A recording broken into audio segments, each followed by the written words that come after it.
Ժողովուրդը մի հետաքրքիր շատ գեղեցիկ քրիստոնեական ասացվածք ունի կամ դարձվածք ունի, ասում է մարդ ինչ անում է իրեն է անում։ Սրա մեջ ինքան խորը իմաստություն կա, ինքան կատարյալ ճշմարտություն կա, այսինքն մարդը փակ համակարգ է, ինչ որ դու անում ես, քեզ է անդրադառնում։ Հիմա փորձենք հասկանալ, թե մարդը ինչ է անում։ Մարդը կամ անում է բարին, կամ չարը։ Մարդու հանդեպ անում են կամ բարին, կամ չարը։ Երկու հանգամանք, չէ՞, կամ դու ես անում, կամ քո հանդեպ են անում։ Հիմա դու ինչ որ մեկի հանդեպ բարին արեցիր։ Անկեղծ սրտով արեցիր, անշահախնդրորեն արեցիր։ Որևէ շահ չունես դու դրա մեջ։ Կարեկցանքից, բարությունից, ողորմածությունից եւ ներողամտությունից սիրուց բխած բարին արեցիր։ Գիտես այդ ինչա, ինչ որակա։ Այսինքն դու քո մեջ այդ կենթանի աղբյուրը բարության մաքրեցիր իրական բարիք անելու համար, դու պետք է իրական բարիք ունենաս քո մեջ, այսինքն կենթանալ աղբյուր պետք է ունենաս։ Շատ դժվար է բարին անելը։ Շատ դժվար է ներողամիտ ու ողորմած մարդասեր լինել, որտեղ դու Աստծուն պետք է նմանվես, որ անկեղծ, անշահախնդիր, ողորմած, բարի ու ներողամիտ լինես։ Եվ երբ որ արեցիր, այդ նշանակում է դու աստվածային պատկերը քո մեջ վերականգնել ես։ Կենթանալ Սուրբ Հոգու աղբյուրն է քո մեջ բխում, որ դու բարություն ես անում։ Այդ դուրս եկավ դու բարություն անելու համար դու մի ահռելի ճանապարհ անցար։ Հասկանում ես։ Հասար դրան։ Հիմա դու հակառակնայի։ Այդ բարություն արեցիր, դու քեզ արեցիր, դու քո բարության շենքը կառուցեցիր, քո հրաշքը գործեցիր քո մեջ, բարություն դա հայտնագործություն է։ Դա գյուտ է։ Ամեն մարդ, որ իրական բարին է գործում, դա հայտնագործություն է, երկունք է, ծնում է, ուրախանում է, երկինքի արքայությունն է իր մեջ գտնում։ Հիմա նույնն էլ հակառակը նայիր։ Այն դու չարն արեցիր։ Այդ նշանակում քո ամբողջ բարության շենքը դու քանդել ես, հասել ես այն աստիճան, որ չես կարողանում բարին անել, այլ չարն ես անում։ Այսինքն քո ամբողջ աստվածային պատկերը դու եղծել ես, քանդել ես, աղավաղել ես, որ դու հատկապես եթե ոչ թե պատահմամբ, այլ չար սրտով չարն ես գործում։ Չար սրտով չարն ես խոսում։ Դες ինչ չարիք ես ինքդ քո հանդեպ գործում։ Հարցը մյուս կողմը այդքան կարևոր չի, թե դիմացինին դու ինչ վնաս տվեցիր, այդ հեչ կարևոր չի, թե դիմացինին ինչ բարիք արեցիր, այդ հեչ կարևոր չի։ Որտեվ այդ դիմացը կանցնի, բայց քոնը կմնա։ Քո բարությունը քեզ կմնա, քո չարությունը քեզ կմնա։ Մարդը փակ համակարգ է, դրանից դուրս չի գալիս։ Եվ նույնն էլ դիմացինը, եթե դիմացինը քո հանդեպ բարիք է գործում, հա, ինքը քեզ շատ բարիք անում է, բայց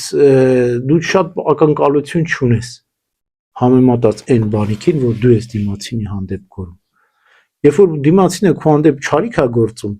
այնքան քեզ վնաս չի տալիս, ինչքան դու քո հանդեպ ես չարիք գործում։ Այս Խնդիր չունենք ներելու եւ չներելու, էլի հանգիստ մենք հիմա բարիքը շարունակենք գործել, չարիքի հա, այս իմաստով երբ որ դու նայում ես, գնահատում ես քո գեղեցիկ են աշխարհը,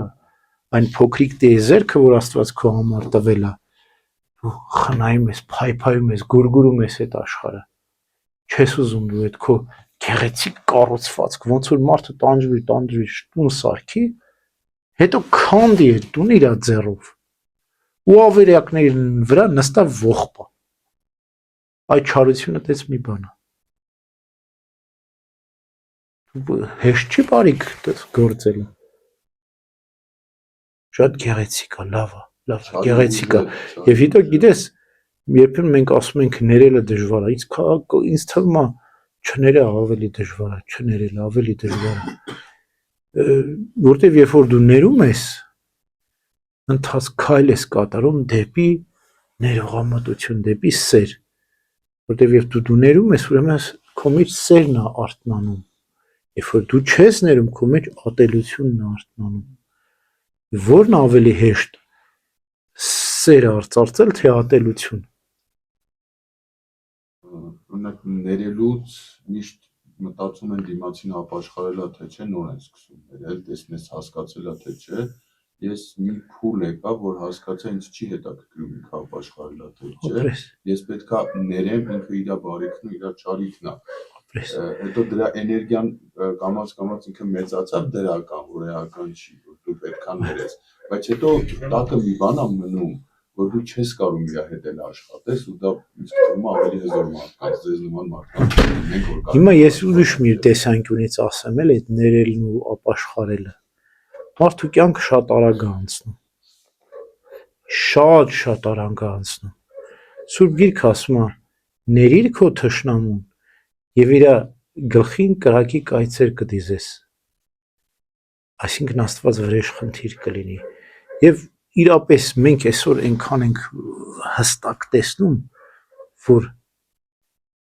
ինչքան արագ է Աստծո պատիժը հասնում տեղ եւ ինչքան անհասկանալի, անճանաչելի, անիմանալի ձևերով, ճանապարհներով, ուղիներով է մարդը Աստված պատժում։ Եվ այնքան իմաստուն եւ արդար ձևով է պատժում։ Եվ այդ Աստծո պատուհաստ ու պատիժ, երբ որ դու տեսնում ես, եթե համբերում ես։ Եվ դա իմացի, ժամանակը շատ արագ է անցնում, անպայման հասնելու այդ պատուհասը։ Հետո ամաչում ես, ասում ես, բա ես ինչ էի մտածում, Աստված ինչ արեց։ Ես ինչպես էի ուզում պատժեի, եւ Աստված ինչպես պատժեց, կամ չպատժեց, կամ ուղղեց, կամ շտկեց, չգիտեմ։ Մենք ուզում ենք ոչնչացնենք մեր հանդեպ չար բառ գործող մարդկանց, Աստված ուզում է դարձի բերել։ Աստված չի ուզում մեղավորի մահալ, ուզում է դառնալ նա չարապես։ Վերջո անդարձ մեղավորները մի օր բոլորը ոչնչանալու են։ Աստված մենք այդ ցանկի մեջ չլինենք, անդարձ մեղավորների ցանկի մեջ։ Եվ հասկացանք մի օր անդարձ մեղավորները պատժվեն, բայց հենց այդ օրը չի եկել։ Ամեն անդարձ մեղավոր միգուցե դարձի գա։ Աստված չի ուզում մեղավորի մահալ, ուզում է նա դառնալը։ Ժամանակը սպառվում է, հետո բնականաբար բոլոր անդարձ մեղավորները դատապարտվեն հավիտենական տանջանքների, բայց դեռ հենց այդ վաղ ժամանակը չի։ Ուրեմն մենք պետք է այս աստվածային տեսանկյունից մտածենք, նայենք, համբերատար լինենք, վերևից նայենք, մի քիչ մեր ժամանակավոր նյութական, շահադիտական տեսանկյունները թողենք, մի քիչ բարձրանանք վերև, տեսնենք, որ անցնելու է այդ բոլորը, չէ՞։ Անցնելու է եւ պատուհաս ալնելու, պատիժ ալնելու։ Եվ եթե այսպես մտածեին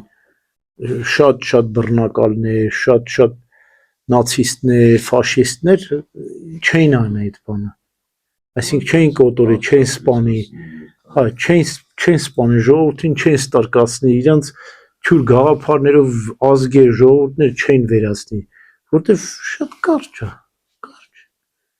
Աչքը թերթում ես, մի սերունդ էլ չի անցնում, արդեն պատասխանը տեսնում ես։ Ժամանակ։